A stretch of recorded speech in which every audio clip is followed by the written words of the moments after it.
Good morning, myself Milan Kumar from Satyam Private ITI Digital Learning Class। जैसा कि आप लोग को इलेक्ट्रिसिटी में थोड़ा थोड़ा सब चीज़ का ओवरव्यू दे रहे थे, तो वैसे अब ट्रांसफार्मर के बारे में थोड़ा सा देख लेते हैं। चूँकि डिस्ट्रीब्यूशन जब हम लोग पढ़ेंगे तो चूँकि हम ट्रांसमिशन भी कुछ बता दिए थे, जनरेशन भी बता दिए थे ओवरव्यू। अब क्या है, जैसे जनरेशन बताए थे, जनरेशन में आपको हम बताए थे कि इंडिया का जनरेटिंग वोल्टेज 11 के भी होता है, लेकिन उसको लॉन्ग दूरी में ट्रांसमिट करने के लिए उसको हम लोग क्या करते हैं, ट्रांसफार्मर से हाई वोल्टेज करते हैं। 132 के भी, 400 के भी, 220 के भी, जितना हुआ, लेकिन 11 केवी को ट्रांसफार्मर से किए। उसके बाद हम सब स्टेशन में उसको 132 केवी को या 66 केवी को हम स्टेप डाउन करते हैं। स्टेप डाउन करके 11 केवी में लाते हैं। और उसके बाद फिर डिस्ट्रीब्यूशन ट्रांसफार्मर जो हमारे घर गली मोहल्ले के पास रहता है, उस डिस्ट्रीब्यूशन ट्रांसफार्मर में 11 केवी को कन्वर्ट करके 220 वोल्ट में बदलता है, जो कि हम लोग यूज करते हैं। तो आप देखिए यहाँ पे डिस्ट्रीब्यूशन ट्रांसफार्मर जो कर रहे हैं उसमें क्या कर रहे हैं, डेल्टा स्टार या फिर स्टेप डाउन कर रहे हैं। चूंकि स्टार डेल्टा स्टार वो बहुत हायर चीज है, आपका इलेक्ट्रिसिटी का है, तो वो चीज हमको नहीं बताना है। सिंपली ओवरव्यू आपको ट्रांसफार्मर का बता दे रहे हैं। जैसे ये हमारा कोर हो गया,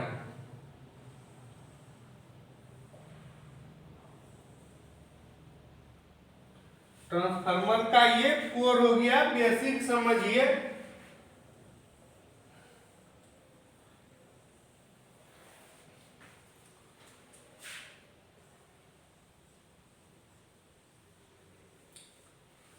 ये इधर से वायर लाए, कुछ टर्न दिए, मान लीजिए N1 टर्न दिए, और इसमें जो है इधर से वायर लाए, इसको N2 से किए।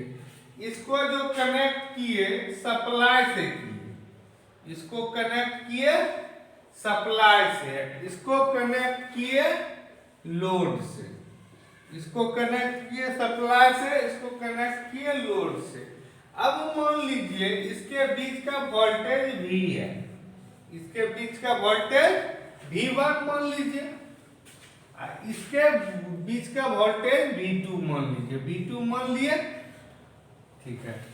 यहाँ जो करंट फ्लो हो रहा है I1 हो रहा है, यहाँ जो करंट फ्लो हो रहा है I2 हो रहा है। देखिए कुछ नहीं है, एक कोर लिए, चारों तरफ वर्गाकार कोर लिए। उसके बाद हम कोर में क्या किए कि प्राइमरी साइड, इसको बोलेंगे प्राइमरी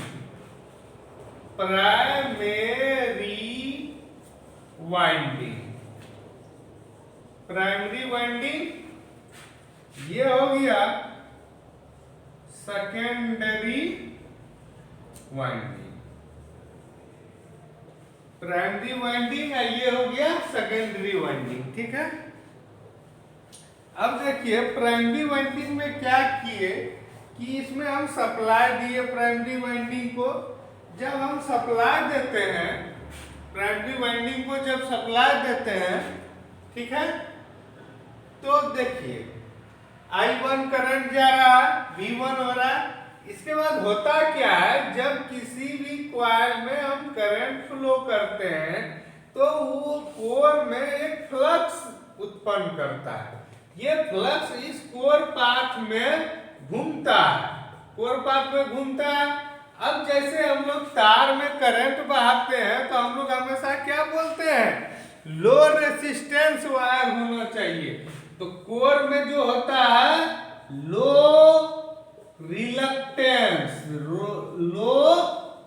रिलक्टेंस पाथ, ये जो कोर आपका दिया हुआ है ये क्या है? लो रिलक्टेंस पाथ। क्या है? लो रिलक्टेंस पाथ।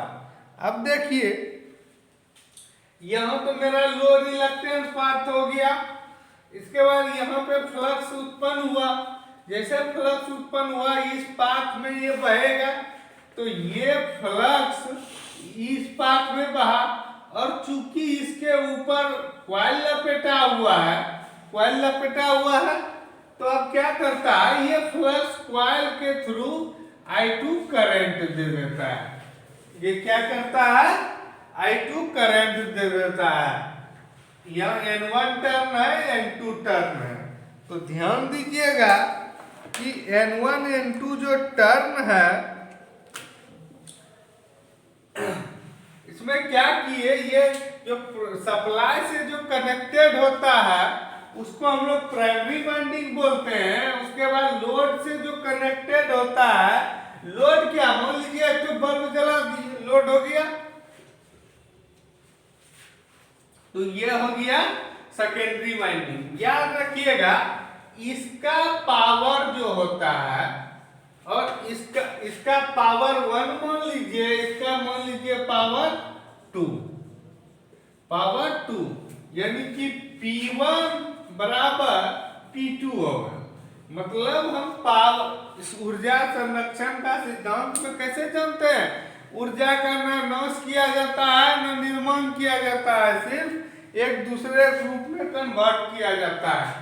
तो वही चीज है, पावर जितना आया उतने पावर निकलेगा, लेकिन क्या करेगा, टर्न के अनुसार वोल्टेज को बढ़ा देगा या वोल्टेज को घटा देगा। अगर वोल्टेज को बढ़ाता है तो जितना गुना वोल्टेज को बढ़ाएगा उतना गुना वोल्टेज सेकेंडरी में वोल्टेज को घटा, सॉरी, वोल्टेज को सेकेंडरी में जितना गुना बढ़ाया उतना गुना वोल्टेज को, या सॉरी करंट को उतना गुना घटाएगा।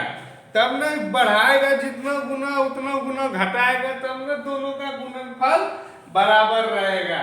तो यही चीज है पावर। इसके बाद हम इसमें वोल्टेज ट्रांसफॉर्मेशन रेशियो बताएंगे। क्या होता है कि इसके साथ इतना बटे इतना, इतना बटे इतना बराबर क्या होता है, कुछ न्यूमेरिकल भी देखेंगे। इसका जो वोल्टेज ट्रांसफॉर्मेशन रेशियो होता है, सिंपली इसको बीच में अभी लिख रहे हैं, अगले क्लास में न्यूमेरिकल कराएंगे। N1 बाय N2 बराबर V1 बाय V2 बराबर होता है I2 बाय I1। इसको रख लेना है। N1 बाय N2 बराबर V1 bye V2, N1 bye N2 बराबर V1 बाय V2 बराबर I2 बाय I1।